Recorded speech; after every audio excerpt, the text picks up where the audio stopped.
संधि क्या है? जोड़। लेकिन ये जोड़ वर्णों का है। जब वर्णों को आपस में मेल करते हैं, जब वर्ण आपस में जुड़ते हैं तो वह संधि होता है। कोई भी पद है उसका पूर्ववर्ती और परवर्ती वर्ण जब आपस में जुड़ता है, अंतिम और प्रथम, पहले का अंतिम वर्ण और दूसरे का प्रथम वर्ण जब जुड़ता है तो संधि बनता है। समझ रहे हैं? जब पहले का अंतिम वर्ण और दूसरे पद का प्रथम वर्ण जुड़ता है तब संधि होती है। और जब इसको अलग करते हैं तो क्या होता है? विच्छेद हो जाता है, अलग अलग हो जाता है। इसका कोई भी शब्द लिखा हुआ है और उसमें से अलग अलग करते हैं उसको वर्णों के आधार पर, तो वह विच्छेद हो जाता है। समास इससे थोड़ा अलग है। संधि और समास में थोड़ा अलग अलग चीजें हैं। संधि में क्या होता है? संधि में वर्ण जुड़ते हैं और समास में पद जुड़ते हैं। शब्द भी कह सकते हो, ठीक है? उसमें दो पद या दो छोटे छोटे पद जुड़ते हैं और संधि में क्या होता है?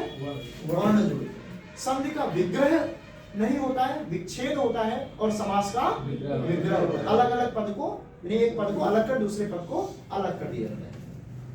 तो संधि वर्णों का मेल है, अर्थात पहला पद, पहले जो दो पद हैं इसमें भी उसका जो पहले पद का अंतिम और दूसरे पद का प्रथम वर्ण जब जुड़ेगा तो क्या बन जाएगा? संधि बन जाएगी। अब संधि के प्रकार भी कई हैं। कितने हैं? 3 प्रकार हैं। स्वर संधि जाएंगे, जाओ से अब जाओगे। संधि के प्रकार भी हैं। कौन कौन से? स्वर संधि,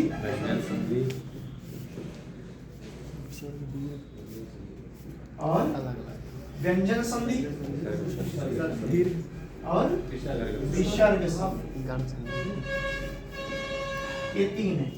पहले में बात करेंगे क्योंकि इसमें से बहुत प्रश्न पूछा जाता है। पूछा तो आपको व्यंजन विसर्ग से भी जाता है, लेकिन इसमें से ज्यादा पूछा जाता है स्वर संधि से।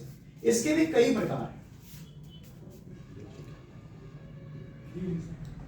दीर्घ संधि और गुण संधि,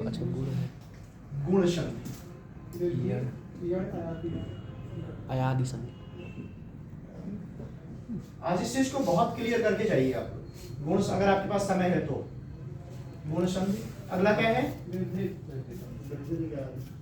वृद्धि संधि। इसके बाद में यण संधि, और इसके बाद में अयादि संधि।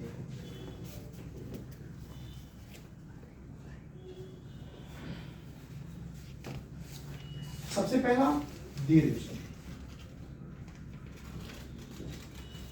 वैभव संधि या टोटल व्याकरण, पूरे का पूरा व्याकरण संस्कृत से ही बना हुआ है। अभी जब व्याकरण पढ़ने की बात हम जिंदगी करते हैं तो वो संस्कृत का ही एक स्वरूप हमारे सामने निकल करके आ जाता है। अर्थात हमारा टोटल व्याकरण संस्कृत से ही संबंधित है। इसलिए संस्कृत के स्वरूप को भी अगर व्याकरण को अच्छे से समझना है, क्योंकि मैं काफी दिन तक कंफ्यूज, मैं खुद काफी दिन तक कंफ्यूज था। कभी गुण और वृद्धि में कंफ्यूज हो जाता, कभी यण और अयादि में कंफ्यूज हो जाता। ये कंफ्यूजन लगातार बनी रही, मेरी बहुत दिनों तक बनी रही। इसके बाद जब मैंने इसकी विवेचना करी, जब इसमें मैंने प्रवेश किया, तो इतना सुखद लगा मुझे कि अरे ये सब तो अलग अलग है और इसको अच्छे से पहचाना भी जा सकता है, पढ़ा भी जा सकता है। आप भी आज इसको अच्छे से पहचान लीजिए। इसके अपने अपने सूत्र हैं। जैसे गणित का फॉर्मूला याद करते हैं ना, a+b का whole square a² + b² + 2ab, उसी से पूरा पाठ लगा जाता है। ऐसे इसमें भी सूत्र है, और अगर आपने उस सूत्र को समझ लिया, उस सूत्र को पहचान लिया, तो आपको कभी भी संधि हल करने में दिक्कत नहीं होगी, कभी भी संधि को पहचानने में दिक्कत नहीं होगी। क्या है सूत्र इसका? सूत्र नहीं पता सर, ये पता है इसका दीर्घ मतलब बड़ा होता है। हाँ, दीर्घ मतलब बड़ा होता है। सही है, पता है। जो बड़ा चढ़ के बताई जाए ऐसा।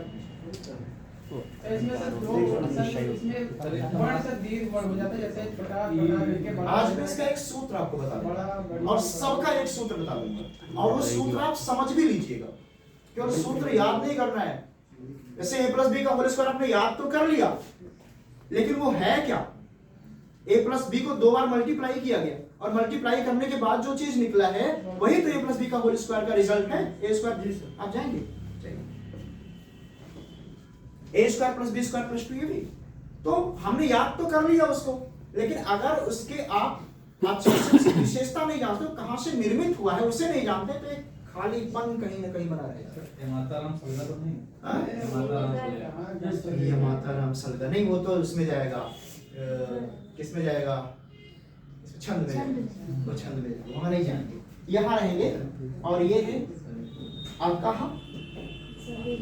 सवर्णे दीर्घः भवति। अब ये चीज अकः सवर्णे दीर्घः, अर्थात अक अगर सवर्ण में है तो वो दीर्घ हो जाता है। इसका मतलब ये हुआ अक अगर सवर्ण में है तो वह दीर्घ हो जाता है। अक अगर सवर्ण में है तो वह दीर्घ, सवर्ण के साथ है तो वह दीर्घ हो जाएगा। अब ये क्या है? मैं आपको एक अलग और विशेष स्थिति में ले जाना चाहता हूँ, आपको खींचना चाहता हूँ। आपको ये अक कब क्लियर होगा आपका? अगर यही क्लियर हो जाए तो आपको कोई और दिक्कत महसूस नहीं होगी। मैं इसको सबसे पहले क्लियर कर दूंगा, क्योंकि अगर हिंदी आप पढ़ रहे हैं तो मे भी आपके कंपटीशन सीटेट वगैरह है, कुछ लोग हिंदी जब भरते हैं या टेट वगैरह भरते हैं तो हिंदी के साथ साथ संस्कृत दूसरा पेपर ले लेते हैं।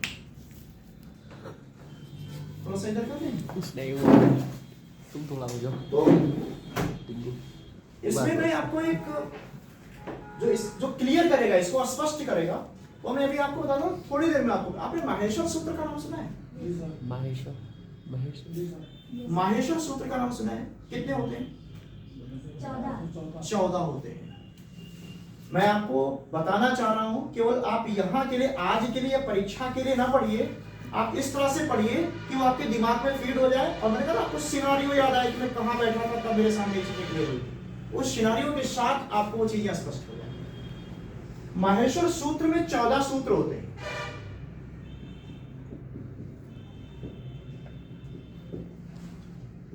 इनकी संख्या है 14। इसको प्रत्याहार सूत्र भी कहते हैं ये शंकर जी के डमरू से निकले थे, अर्थात हमारा जो वर्णमाला है उसकी उत्पत्ति वहां से हुई है, और ये वर्णमाला का ही स्वरूप है। नाम है इसका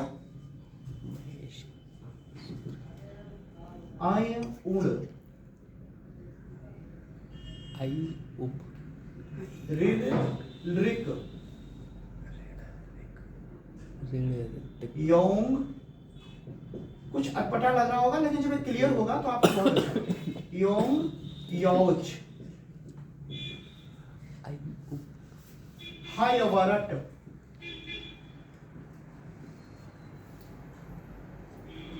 चलिए अभी इतना मेरे ख्याल से, इससे आगे आपको जाना पड़ेगा।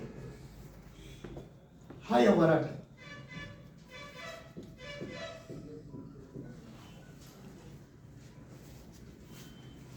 आपको मैंने बात करी है, इसमें प्रत्याहार होता है। इसका जो आखिरी का वर्ण है, आखिरी का जो अक्षर है, उसका कोई मतलब नहीं। माहेश्वर सूत्र के जो आखिरी का अक्षर होता है उसका कोई मतलब नहीं होता है। अक कहां तक आएगा? यहां से लेकर के यहां में आपको अक मिल जाएगा। यहां से देखो अक, इसको प्रत्याहार करेंगे तो अक कहां से कहां तक निकल जाएगा?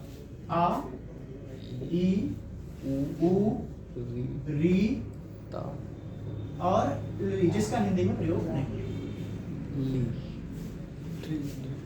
आ ई उ री, ये क्या है? अक है। अक अक सवर्णे दीर्घ,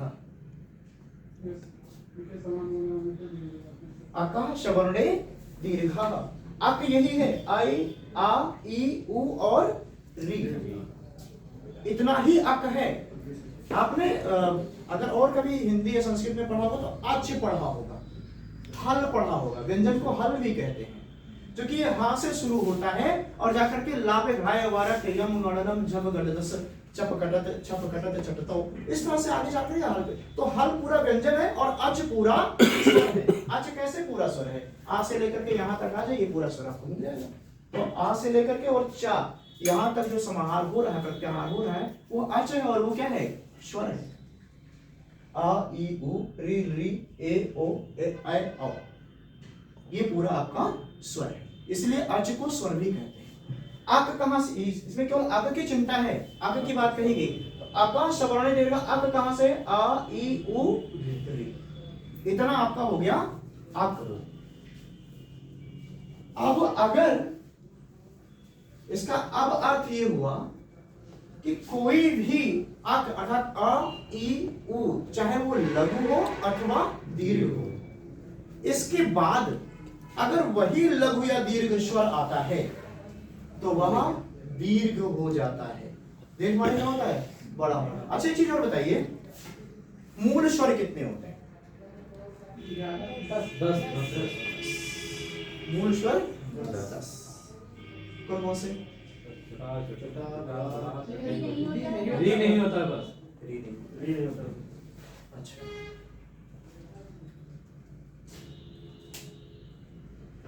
वास्तव में संस्कृत में या हिंदी में मैंने मूल स्वर की बात करी है। 15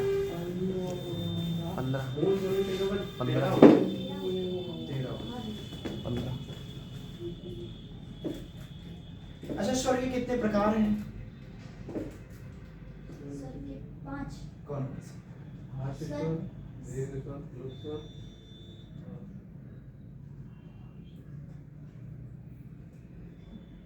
बहुत छोटी चीज।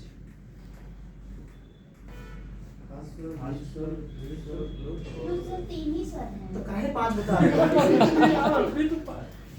सर संधि को बता 3 ही स्वर होते हैं, 3 ही स्वर होते हैं, ह्रस्व, दीर्घ और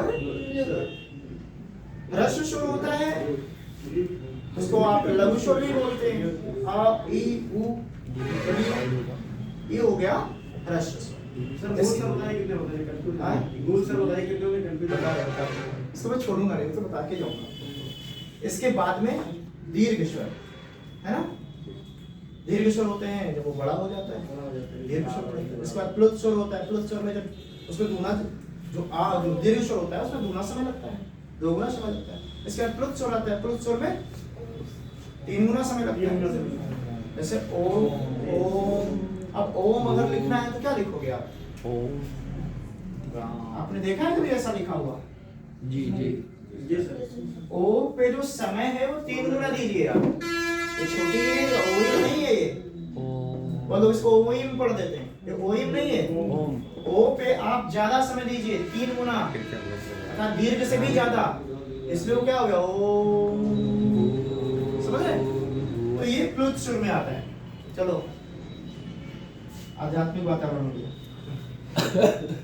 मूल स्वर वास्तव में केवल 4 होते हैं, केवल 4 ही मूल स्वर हैं जिनसे अन्य स्वरों का निर्माण किया। सर ये तो नहीं है छोटा आ ई उ ए, यही है चारों।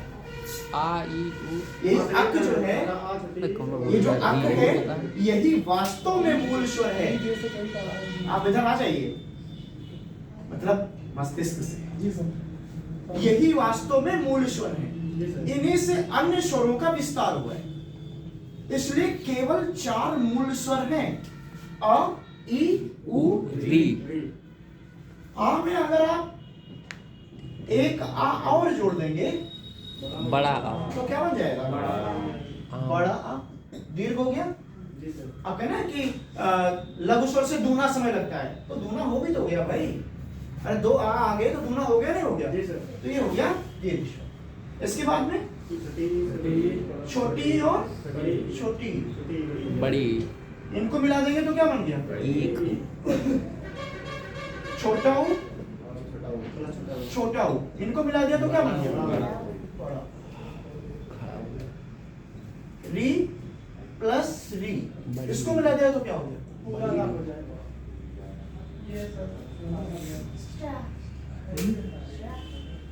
अच्छा आपने जब हमने तो पढ़ा है, आपने पता नहीं, आप थोड़ा ज्यादा मॉडर्नाइज्ड हो गए हो तो ना पढ़े हो, लेकिन जब मैं पढ़ता था तो मैं क्या पढ़ाया जाता था? छोटा बड़ा छोटी बड़ी छोटाऊ बड़ाऊ ऋण।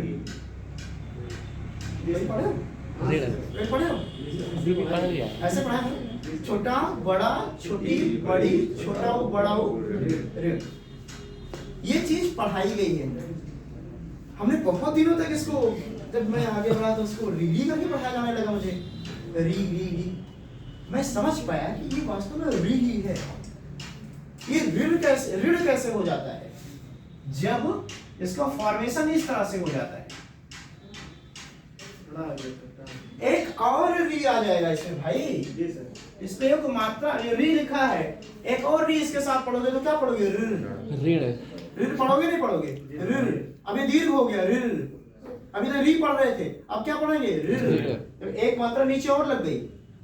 ये वास्तव में ऋण का अपभ्रंश है। ऋण जो हम लोग पढ़ करके चले आए, छोटा बड़ा छोटी बड़ी छोटा बड़ा ऋण जो पढ़ के चलो, ऋण नहीं है, ऋण है वास्तव में। क्योंकि जब दो री जुड़ेंगे तो क्या बनेगा? जैसे आ और आ जुड़ा तो आ बन गया, ई और ई जुड़ा तो ई बन गया। वैसे री और री जुड़ेगा तो क्या बन जाएगा? ऋण बन जाएगा।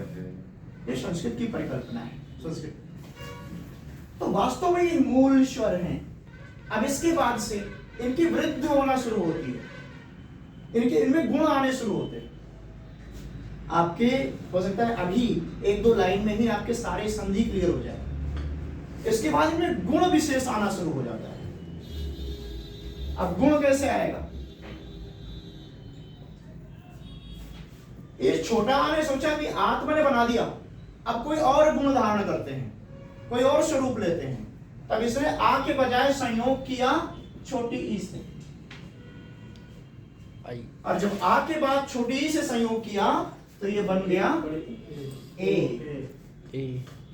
आ और ई का ही मिलन ए बन गया। ये दोनों अपने अपने गुणों को संयुक्त करके ए में आए। इसी तरह से आने सोचा चलो और कुछ करते हैं, तो जिसने और विस्तार किया अपना, तो आ और ऊ से जुड़ा, और जैसे ही ये जुड़ा तो क्या बन गया? आ और ऊ से जैसे जुड़ा वैसे ये दोनों गुण अपने अपने संयोजित करके मिला करके ये बन गए ओ। याद करो गुण संधि, ज्यादा दिमाग में। गुण संधि यही है, वो आ और ई को जोड़ करके ए करता है, आ और ऊ को जोड़ करके ओ करता है, इसलिए उसे गुण संधि कहते हैं। क्यों कहते हैं? क्योंकि वो गुण धारण करता है, वो विशेषता लेता है। आ और ई की विशेषता है। डीप में जाना पड़ेगा थोड़ा सा, अपने दिमाग को खींचिए।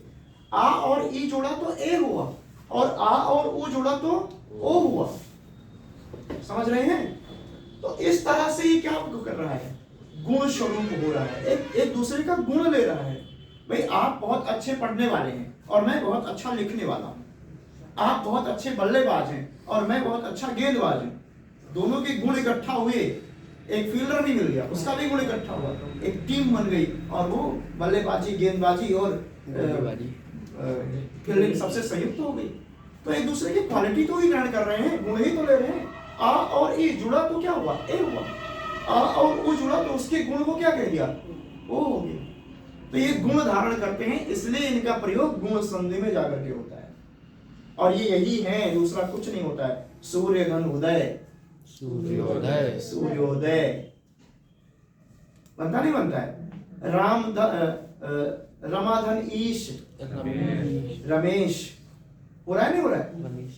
इसके बाद में आइए महाधन उत्सव, महोत्सव वो ही होगा। इसके बाद में सोचा कुछ और बनाते हैं। इसने और क्या बनाया? इसने सोचा और कुछ बढ़ाते हैं। और ये तो नहीं जोड़ सकते हैं। वो अर होगा, आगे होता है ना, आ और री जोड़ करके अर हो जाता है, अर हो जाता है। हाँ, आ और अर हो जाता है। अब आप जाइए देखिए वृद्धि। उन्होंने कहा कि ये तो हो गया, अब स्वरों में कुछ और वृद्धि करते हैं।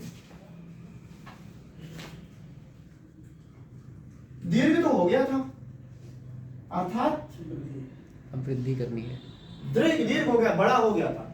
अब उसको और बढ़ाना है। वृद्धि माने होता है बढ़ाना, दीर्घ माने होता है बड़ा होना, और वृद्धि माने होता है बढ़ना। अब ये बढ़ेंगे कैसे? इन्होंने क्या किया, ए और ए दोनों जुड़े, ए और ये आए दीदी। ए और आए हो जाए। अब ये हो रहा है वृद्धि, वृद्धि हो गया। इसी प्रकार से ओ ने सोचा हम भी कोई रूप धारण करें, ओ और आओ मिला करके क्या हो गया, आओ। ये वृद्धि हो गया। और यहां तक आपका स्वर क्या होता है, पूरा स्वर कंप्लीट हो जाता है। तो कुछ मूल रूप में है, कुछ दीर्घ रूप में है, कुछ गुण रूप में है, और कुछ वृद्धि रूप में। ये तीन आपके महत्वपूर्ण संधि, दीर्घ यहां हो रहा है, गुण यहां हो रहा है, और वृद्धि यहां हो रही है। और ये तीन महत्वपूर्ण के बाद में दो ही और बचते हैं, यण और आयान। समझ रहे हैं? तो आकाश सवर्णे दीर्घा भवती में हाँ होता है। वेरी गुड, आकाश सवर्णे दीर्घा भवती, बिल्कुल सही है। क्योंकि आकाश जब जो अक प्रत्याहार है वो आपस में आपस वाले वर्ण से जुड़ता है। सवर्ण मतलब अपने वर्ण से, चाहे दीर्घ हो चाहे लघु हो, जब वो उससे जुड़ता है तो वो बन जाता है दीर्घ।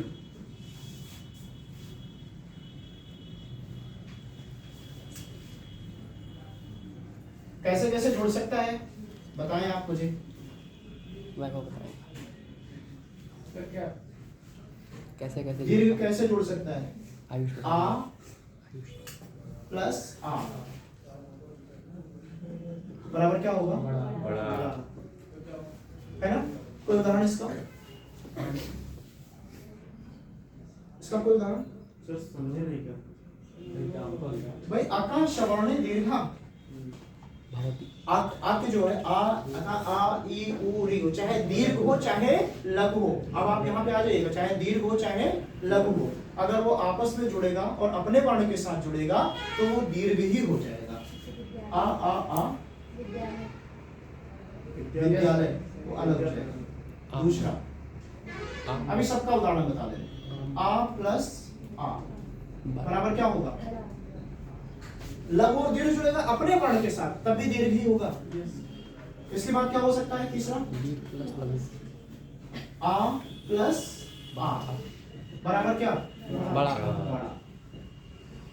अब इन तीनों का उदाहरण आपको देखना है। एक का नाम ले लो। कोई उदाहरण आप बता सकते हैं? सबसे नीचे वाले का तो विद्यालय होगा, विद्याधन आलय, विद्याधन आलय। तो सरकने वाले का आम हो और जाएगा। किसी का पुस्तकालय, पुस्तकालय। आम बीच वाले का पुस्तकालय, आम। पुस्तकालय, ऊपर वाले का अंबिया परम धन अर्थ क्या हो जाएगा, परमार्थ। देखिए आज सर पढ़ रहे थे कहीं, जो किसी शब्द में अगर परम आ जाए या महा आ जाए तो कोई समास पढ़ रहे थे। परम आ जाए या फिर महा आ जाए तो कोई सा समास हो जाए। आपको जोड़ना है तब यहाँ वर्ण नहीं होगा, जी अलग लगाइए, अर्थात केवल वर्ण कीजिए, अक्षर न रखिए। परम धन अर्थ, इसका मतलब एक चीज और आप लोग जानते होंगे, अगर ऐसा लिखा है का तो इसका मतलब यहाँ पे स्वर नहीं रह गया, लेकिन अगर का लिखा है तो इसका मतलब इसमें स्वर जुड़ा हुआ है। और कौन सा स्वर जुड़ा हुआ है, छोटा। ऐसे माँ अगर लिखा हुआ है तो इसका मतलब यहाँ पे स्वर नहीं रहेगा, लेकिन अगर ये माँ लिखा है इसका मतलब यहाँ पे स्वर होगा। तो यहाँ कौन कौन जुड़ रहा है, छोटा आ, छोटा आ, छोटा आ और छोटा आ, छोटा आ और छोटा आ। जुड़ रहा है। इसी तरह से अगर इसका उदाहरण देखें आप तो क्या मिल सकता है, परमादेश, वाचन आलय तो हो सकता है, हाँ? हिमधन आलय, हाँ, हिमधन हिमधन आलय, विद्याधन आलय जो भी आप बता रहे थे वो नीचे वाले। वो सर वो नीचे में जाएगा, विद्या हिमधन आलय।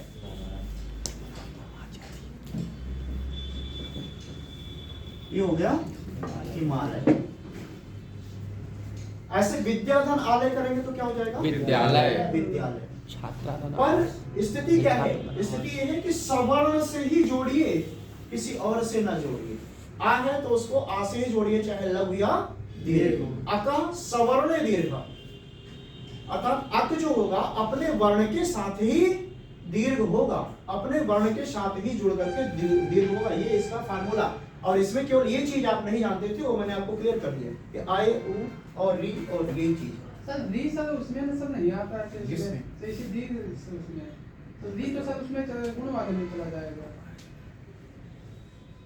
इसमें भी कर देंगे, हमें जो आपको दिखा देंगे। जैसे सर महर्षि सर जैसे हुआ तो महाधन ऋषि तो उसमें री आ गया, उसमें बड़ा आ गया बड़ा महाधन ऋषि, तो महर्षि सर उसमें सर वो कहाँ हो जाएगा सर?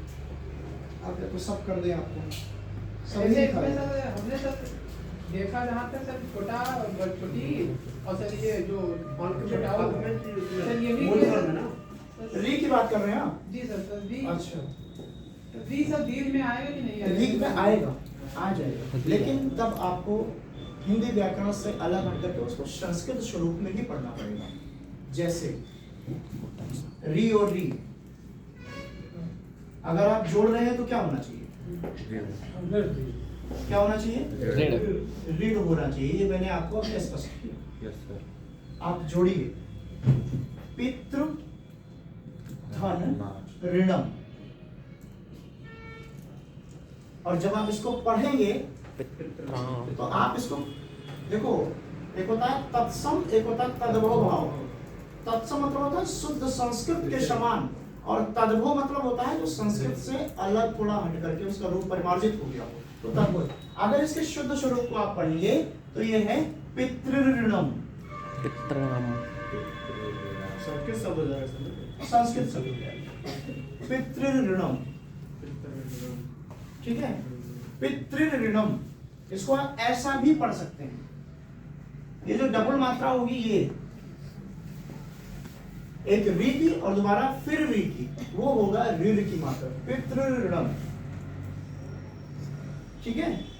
ये और ये संस्कृत के स्वरूप में ही। अगर हिंदी व्याकरण की बात करेंगे तो पितृऋणम ही दिखाता है, लेकिन अगर री और री जोड़ेंगे तो ऋण होगा, और वो मातृ ऋणम या पितृ ऋणम, उसमें उसका प्रयुक्त रूप दिखता है पितृ ऋणम, मातृ ऋणम। सर वी सर आधा तो होता है सर, सर आधा रात को तो वी कहते हैं सर। ये सर जैसे महर्षि सर लिखा हुआ है तो महर्षि सर महाधन ऋषि सर होगा महर्षि। री अगर आप संस्कृत रूप में जाएंगे तो उसमें, मैं संस्कृत रूप की बात आपको कर रहा हूँ, हिंदी में तो उसको आप कहने के स्वर मानते ही नहीं है, उसको रा मान लिया आपने। ऐसा तो भाई आपने भी, मैंने आपसे पूछा कि कितने स्वर हुए, तो आपने बताया 10 ही हुए। 10 क्यों हुए? क्योंकि आपने ऋण को हटाया, री को हटाया, तभी तो आपने 10 किया। तो वी को नहीं हटाएंगे तो सर वो स्वसंधि में आ जाएगा, और ये सब दी तो सर स्वसंधि में आ रहा है, तो फिर इसीलिए तो सर हटा रहे हैं वी को कि स्वसंधि में इसमें सर ना आए। अगर यही रूप आपको मिल जा रहा है तब आप क्या करेंगे? अगर कहीं पे आपको ऐसा उदाहरण में लिखा मिल जा रहा है कि आप बताइए इसमें कौन सा संधि है, अगर ऐसा आपसे पूछ लिया गया प्रश्न में आकर के इसमें कौन सी संधि है, तब आप क्या बताएंगे? अगर आपसे ये पूछ लिया गया कि इसमें कौन सी संधि है, दीर्घ। ठीक है, दीर्घ संधि। आप देखिए क्या लिखा है, पितृणम। प्रणाम। लेकिन अगर आपसे ये पूछ लिया, अब ये देखो, हाँ यही चीज देख लीजिए, पितृणम का मतलब क्या होता है? कोई मतलब है इसका? पितृणम का कोई मतलब है? आप कहते हैं कि कुछ हमारे ऋण होते हैं, पितृ ऋण, देव ऋण, ऐसा हमारे यहाँ परिकल्पना की गई है। देव ऋण, पितृ ऋण, ऐसी हमारी कुछ कर्जे होते हैं जिनको हमें अपने व्यवहार से उतारना होता है, पूजा करके, श्राद्ध करके, इस तरह से। तो ये कोई शब्द नहीं बना। पितृणम का मतलब क्या है? पितृणम, अगर इसका शुद्ध रूप, अगर ऋण की बात करेंगे, पितृ के ऋण की बात करेंगे तो बनेगा पितृ ऋणम। पितृ मतलब क्या हो गया? आपके पूर्वज, पितृ, और ऋणम मतलब उनका कर्जा। जब इसके शुद्ध स्वरूप की बात करेंगे तो इसमें दीर्घ ही होगा ना, पितृ ऋणम। अगर उस विषय को हटाया जाए तो ई और ई जोड़ेंगे तो क्या हो जाएगा? बड़ी ई हो जाएगा। ई और ई जोड़ने पर क्या होगा? बड़ी ई। बड़ी ई होगा।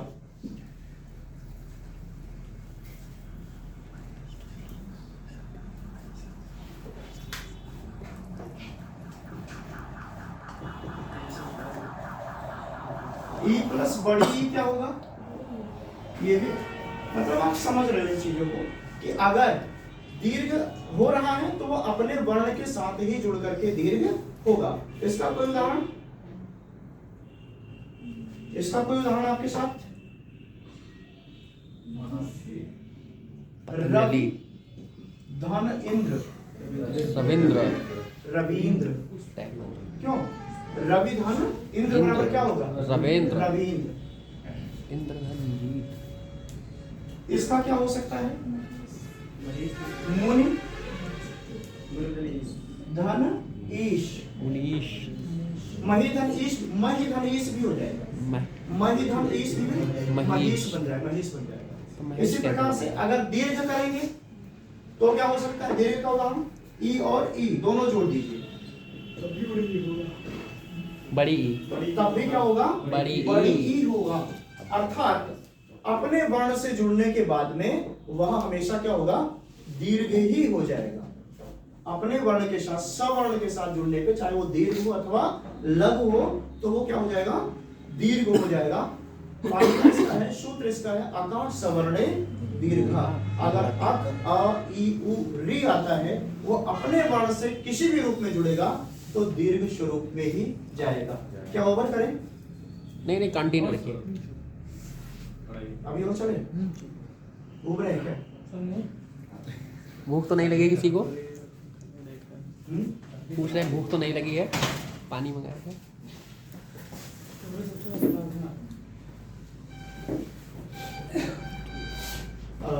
आप अपने कॉन्सेप्ट को अगर यहाँ आकर के क्लियर करें तो थोड़ा ठीक रहेगा, ताकि हम भी सोचे कि आप क्या बता रहे हैं। आ जाइए। नहीं सर। अरे जाइए। अरे नहीं, ऐसी कोई बात शर्माइए ना। आप बताइए सर। नहीं। हम तो बताएंगे, पता नहीं आपका वो कॉन्सेप्ट आगे आ जाए हमारे संदेह में। आप बताइए सर, आपको कोई वो होगा तो हम बताएंगे। नहीं, मैं ये कह रहा था कि मैं हो गया ना भैया। हाँ, पितृ ऋणम। अब मैं कह रहा हूं कि ये जब जुड़ेगा तभी हो जाएगा ऋणम। ऋणम। पितृ और जो फिर रहा पितृ ऋणम। एक री ये है और दूसरा री ये है। देख रहे हो दोनों री जुड़ करके क्या भाई? री जोड़ेंगे तो क्या उसका दीर्घ होगा तो क्या होगा? ऋण होगा। जो कि मैंने सबसे पहले क्लियर किया कि जब हम पढ़ते थे तो ये पढ़ते थे छोटा बड़ा, छोटी बड़ी, छोटा बड़ा हो री। ऋण। ऋण नहीं है वो ऋण है। तो सर रा और रा जोड़ के रा होता है, इसमें क्या बनेगा? जो बता रहे थे आप, रा और रा जोड़ देंगे ये रेफ में चला जाएगा। रेफ रूप चला जाएगा। वो आधा रा एक जो है वो रेफ रूप में जाएगा। ठीक है, आधा रा जो दूसरा है वह रेप रूप में जा सकते हैं। रा के 3 प्रकार हैं, अधोरा और एक अधोरा होता है, एक ऊपर वाला रेप वाला रा होता है, एक और रा है। कौन सा? ये सर वो प्रवेश वाला। हाँ? प्रवेश वाला होता है। पदेन वही अधोरा, पदेन रूप। ठीक है, अब उनका अलग अलग उच्चारण देखिएगा। सर जो ग्रहण में गांव में लगता है रा वो तो नहीं होगा? देखिए ये पा में लगा, यही वाला है। ध्यान दीजिएगा। रा का शुरू जो है रा और रे, इन दोनों में भी आपको डिफरेंस नजर आएगा। ये देखिए रा पा में मैंने रा लगा दिया, तो ये है जो रा लगा वो लगा यहाँ पे।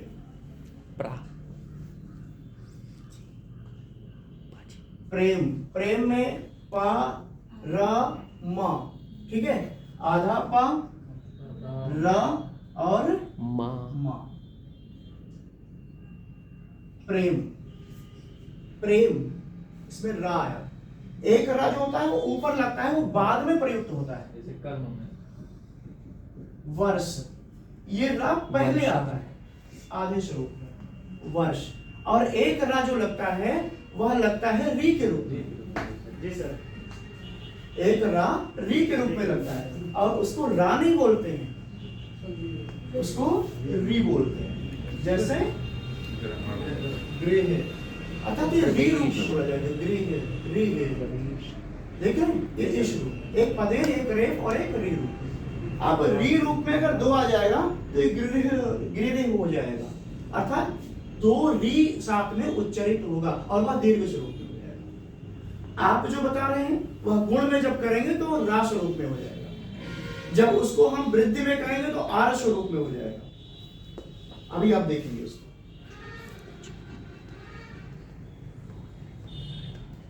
जब आप कोई स्पेसिफिक हिंदी की ही किताब उठाएंगे और वो किताब पृथ्वीनाथ पांडे की नहीं होगी, हरदेव बाहरी की नहीं होगी, ऐसी कोई छोटी किताब किसी प्रकाशन की उठाएंगे तो उसमें केवल आ ई उ इतने को ही पढ़ा करके दीर्घ कर दिया जाएगा। लेकिन अगर आप मूल रूप में जाएंगे, संस्कृत के साथ की व्याकरण को संस्कृत से आप हटा नहीं सकते हो, और इसका फार्मूला ये अका सवर्ण दीर्घ। मैंने लिर नहीं उठाया, ध्यान दीजिएगा, क्योंकि अक में लिर भी आ रहा है, अक में लिर भी आ रहा है, लेकिन लिर को मैंने छोड़ दिया क्योंकि लिर की कोई कॉन्सेप्ट हिंदी में नहीं है, लेकिन री का कॉन्सेप्ट आप हिंदी में पढ़ते हैं जी सर। उसके बिना आपकी हिंदी नहीं है। ऋषि पढ़ेंगे आप, गृह पढ़ेंगे आप, लेकिन बहुत ज्यादा लाकृति आप नहीं पढ़ते हैं, इसलिए मैंने लिर को हटा दिया है। तो इसको आप समझ करके ही चलें। महर्षि में री हो जाता है, महाधन ऋषि। अब हा आ और री जुड़ा आगे चलकर, महाधन ऋषि आगे जुड़ा तो री स्वरूप में आगे चल करके आप उसको एक्सेप्ट करेंगे, पढ़ेंगे, आपको क्लियर भी हम करेंगे। लेकिन यहां अगर आप दीर्घ में जा रहे हैं तो आप दीर्घ कीजिए ना, और दीर्घ नहीं करेंगे तो शुद्ध शब्द नहीं बनेगा। मैंने भी आपको दिखाया, अगर आप पितृ की बात कर रहे हैं, पितृ की बात करें तो क्या आप इसको इस तरह से लिख पाएंगे, और क्या ये सही है?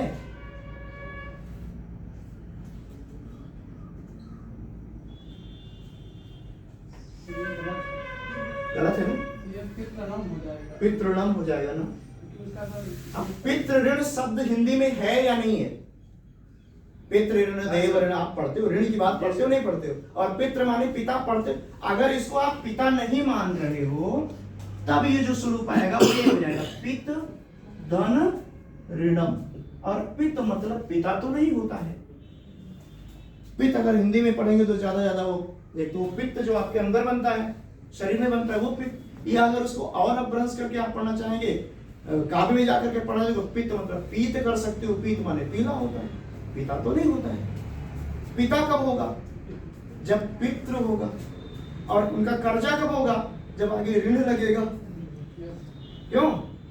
अगर उनको मिला करके ही आपको पढ़ना है, तब पितृ और ऋण दोनों को मिला करके आप पढ़ोगे, तब क्या पढ़ोगे? पितृ ऋण। पितृ ऋण मतलब 2 री आपको लगाना पड़ेगा उसमें, तभी वो पिता का कर्जा होगा। समझ रहे हो बात हमारी? तभी वो पिता स्वरूप उसका। तो इस मातृ ऋण जो री के बाद फिर री आएगा, वो 2 री के साथ ही उच्चारण होगा, और जब 2 री के साथ उच्चारण होगा तब वह दीर्घ हो जाएगा। तो समझ गए, उनको सर क्लियर, उनको सर कॉन्सेप्ट क्लियर हो जाएगा। चलिए धन्यवाद। मैं यही बचा रहा था इतनी देर से, कम से कम।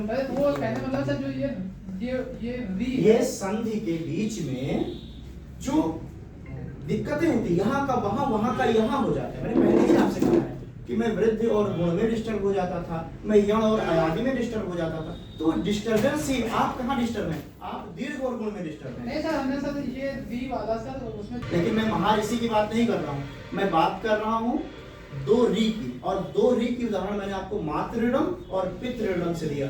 दूसरा ऋण का उदाहरण मुझे इसलिए नहीं मिल रहा है क्योंकि आगे का जो ऋण है देव ऋण की बात, वो देव और ऋण है, उसमें ऋण 2 बार आता नहीं। समझ रहे हैं? सर दोनों पद में सर री होना चाहिए। री होना भाई। अगर आ है तभी तो आ होगा, अगर ई है तभी तो ई होगा, अगर री है तभी तो ऋण होगा। तो मातृ ऋणम और पितृ ऋणम, इन दोनों शब्दों में री के साथ दीर्घ हो रहा है। ठीक है? अब उ और उ जोड़ने पर उ हो जाता है, ये तो आप जानते ही होंगे, है ना? आपने तमाम सुना। या बड़ा उ और उ जोड़ने पर भी उ ही होगा। मैं उदाहरण दे देता हूं, लघु धन ऊर्मी। लघु धन ऊर्मी क्या बोला है? लघुत्तम बोल हाँ वो भी हो जाएगा, लघुत्तम हो जाएगा, लघुत्तम नहीं पड़ेगा उसको, लघुत्तम पड़ेगा। समझ रहे हैं? अगर शुद्ध स्वरूप में जाएंगे तो उधर ही जाएंगे। लघु धन ऊर में क्या होगा? लघुर। मतलब इतना है कि आप जो है सवर्ण के साथ अगर दीर्घ कर रहे हैं, सवर्ण को जोड़ रहे हैं, तो वो बड़ा ही होगा और वो दीर्घ संधि। आगे बढ़े? अभी और रुके। दो उदाहरण जो मुझे मिला था वो मैंने आपको दे दिया, मातृ ऋणम पितृ ऋणम। और अगर उसको आप उस तरह से नहीं पढ़ते हैं तो वो अशुद्ध हो जाएगा। मैंने अभी आपको बताया पितृणम, पितृणम का कोई मतलब है, मातृणम का कोई मतलब नहीं, मातृ ऋणम का मतलब, पितृ ऋणम का मतलब। समझ रही बात? कहने मतलब सर ये वी का सब दीर्घ नहीं बनाया जा सकता, इसका दो बार प्रयोग करना ही पड़ेगा। भाई अगर जैसे सर छोटा छोटा मिला के वो पहले ऋण ही पढ़ाया जाता था, मैंने भी बताया आपको, और वो ऋण ऋण नहीं था। ऋण माने कर्जा होता है, कोई कर्जा नहीं था, वो वास्तव में री दीर्घ रूप में था। आगे संस्कृत व्याकरण कभी आपको पढ़ने का मौका मिलेगा, संस्कृत की वर्णमाला पढ़ने को मिलेगा, तो आप उसमें एक स्वर और पढ़ेंगे जिसका नाम है लिर, और उसका भी दीर्घ पढ़ेंगे, फिर लिर पढ़ेंगे, लेकिन उसका हिंदी में कोई मतलब नहीं है। जिस प्रकार से आ की कोई मात्रा नहीं है, इसी प्रकार से लिर की भी कोई मात्रा नहीं है। छोटा की कोई मात्रा है नहीं है ना, स्वतंत्र में प्रयोग होता है। इसी प्रकार से संस्कृत में लिर की भी कोई मात्रा नहीं है।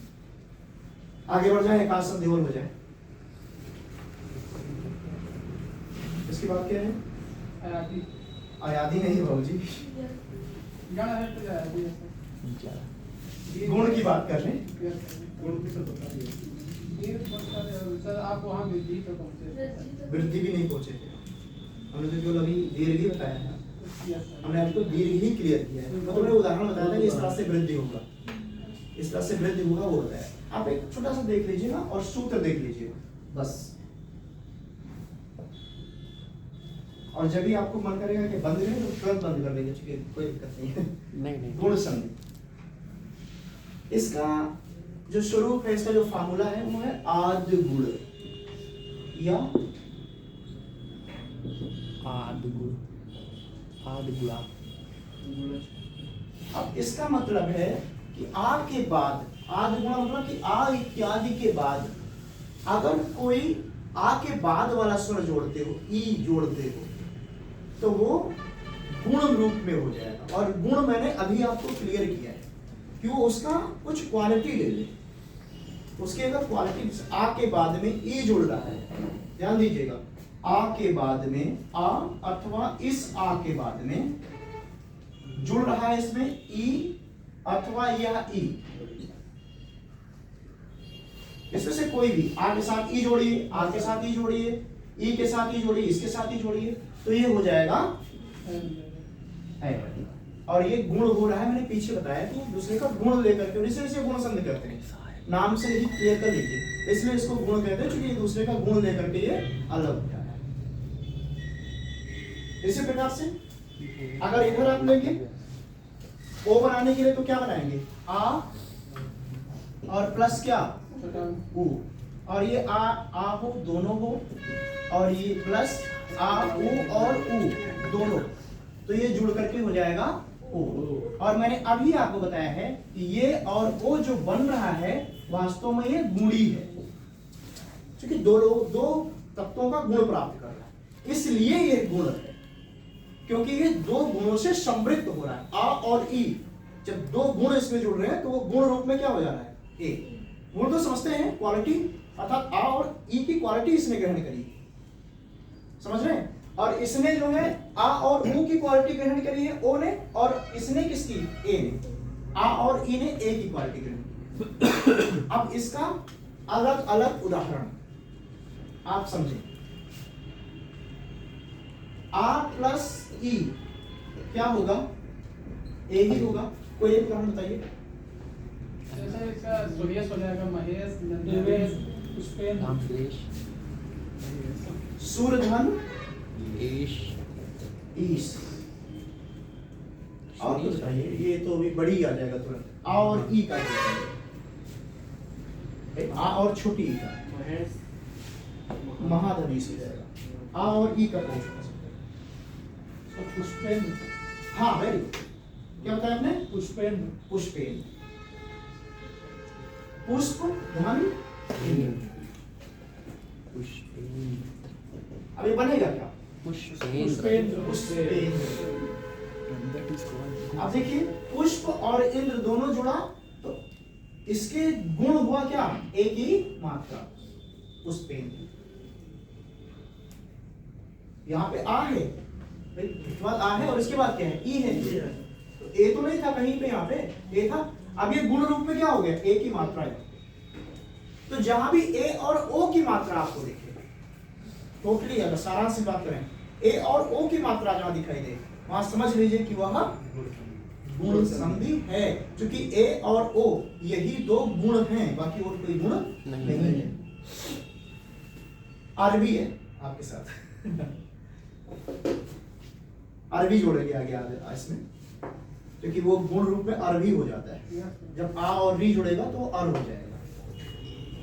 मैंने यही बताया है कि वो गुण लेगा, तो आ और री अगर जुड़ेगा तो वो जब गुण रूप में, तो आ के एक गुण और एक री की, तो शुद्ध अरही बोला जाएगा। शुद्ध रूप में अरही बोला जाएगा।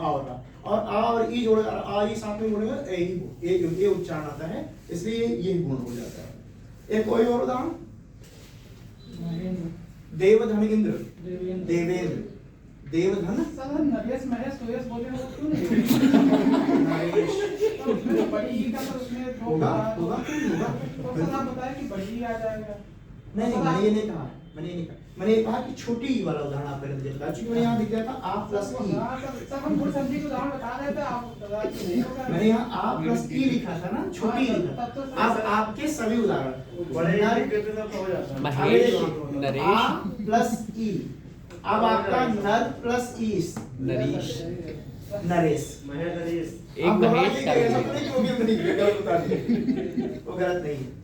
महाधनीस, तो आ बड़ा आ और ई का हो गया महेश, महाधन ईस, तो बड़ा आ और ई का हुआ तो क्या हो गया? महेश, समझ रहे ना? ऐसे ही महाधन ऋषि, महर्षि, सप्तधन ऋषि, सप्तऋषि, सप्तऋषि, महाधन ऋषि, राजधन ऋषि। अब ऋषि बना रहे हैं। सप्तधन और, संभव, इसमें जो गुण होगा सप्त आ संभव, और री का, ये हो जाएगा आ और री का जो गुण होगा वो क्या हो जाएगा? सप्तधन ऋषि, ऋषि, सप्तर्षि, सप्तऋषि, सप्तर्षि। आ रहा नहीं आ रहा है? सप्त और फिर ऋषि, तो सप्तर्षि। राजधन ऋषि, राजर्षि, राजर्षि, महाधन ऋषि, महर्षि। ये सब गुण हो रहा है। कोई ठीक है, दिक्कत नहीं सर। तो गुण संधि में ए और ओ ये दो रूप में परिवर्तित। अब ओ में तो परिवर्तित ही नहीं किया, उसका भी बता दीजिए, आप ही लोग बता दीजिए। हाँ?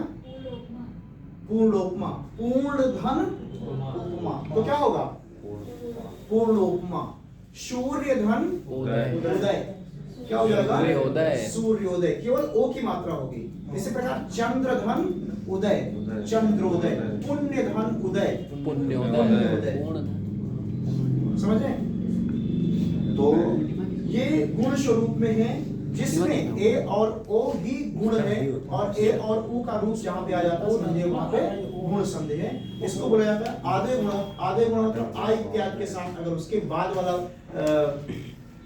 श्रवण नहीं जोड़ा जाता है और जोड़ा जाता है तो वह स्वरूप हो जाता है गुण स्वरूप, इसलिए इसको गुण संधि कहते हैं। और कोई बात, और कुछ कोई इसमें संदेह या कहीं कोई बात? सर महोत्सव नहीं होगा? महाधन उत्सव, महोत्सव महोदय, बड़ा आ जाएगा। हाँ आप तो बहुत बार कहा कर सकते हैं। ठीक है, तो महोदय भी हो जाएगा। ठीक है, गुण संधि, ठीक है, गुण संधि होगा। हाँ बिल्कुल, ये आपके बीच से निकल करके आएगा तभी क्लियर होगा। गुण कहाँ होगा? जब ए और ओ होगा। अगर ए और ओ के साथ संधि हो रहा है तो वह गुण हो गया। और कोई उदाहरण बताइए, कुछ और बोलो फिर बोलो। कोई उदाहरण बताइए। हमसे कहा कीजिए। हाँ हाँ हाँ, क्या कहा? बोलो, भैया से कहते हैं। जलधन और ऊर्मी, ऊर्मी, जलधन ऊर्मी, इस प्रकार के प्रश्न पूछे जाते हैं। जलधन ऊर्मी बराबर क्या होगा? जलोर्मी, ओ की ही मात्रा जाएगी। क्यों? क्योंकि आ और बड़ा ऊ अगर जुड़ेगा तब भी क्या होगा? ओ ही होगा। क्योंकि चाहे छोटा ऊ जुड़े चाहे बड़ा ऊ जुड़े, मात्रा चढ़ेगी ओ की ही। तो इस प्रकार से क्या हो गया? गुण से। इसके बाद में क्या है? और कोई इसमें कुछ क्लियरिटी चाहते हैं? कुछ ना क्लियर हुआ हो तो? सर इनको कुछ क्लैरिटी चाहिए। सर औ नहीं होता है औ। अव नहीं होता है गुण में। गुण में अव नहीं होता है। और वृद्धि में होता है। हाँ, अव वृद्धि में। Actually थोड़ी देर पहले शायद आप नहीं आए थे, मैंने बताया है कि वृद्धि केवल अ और अव है। जी सर। वृद्धि केवल अ और अव है। और वो क्यों वृद्धि हुई है वो भी मैंने आपको बताया। मैंने कहा था कि इसको देख लीजिए, तभी आप गुण और वृद्धि में डिफरेंस कर पाएंगे। यण और अयाद में कभी डिफरेंस होगा तो वृद्धि जब अ और ओ अव की बात होगी तब वह वृद्धि में चला जाएगा, और जब तक ए और ओ की बात हो रही तब तक वह गुण है। महाधन ऋषि आपको समझा जो आप दीर्घ उदाहरण दे रहे थे? महाधन ऋषि महर्षि होगा क्योंकि उसमें आर हो जा रहा है, और आर गुण रूप में आ रहा है आ और री जुड़ने के बाद। राजगण ऋषि राजर्षि, सप्तधन ऋषि सप्तर्षि। आगे बढ़े? जी सर। कोई दिक्कत? वृद्ध संख्या।